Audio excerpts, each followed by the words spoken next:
Hi guys, welcome back to a new episode of AI Basics.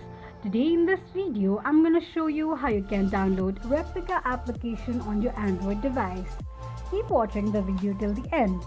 To download a Replika application on your Android device, firstly go ahead and launch open your Play Store.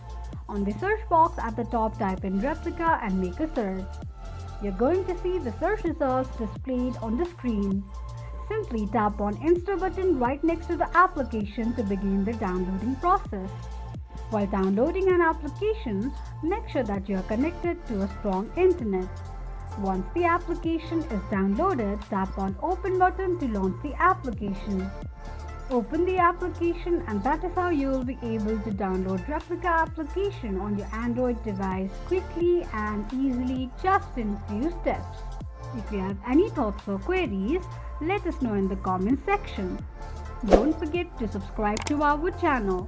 Also press the notification bell icon so that YouTube will notify you whenever we post a new video.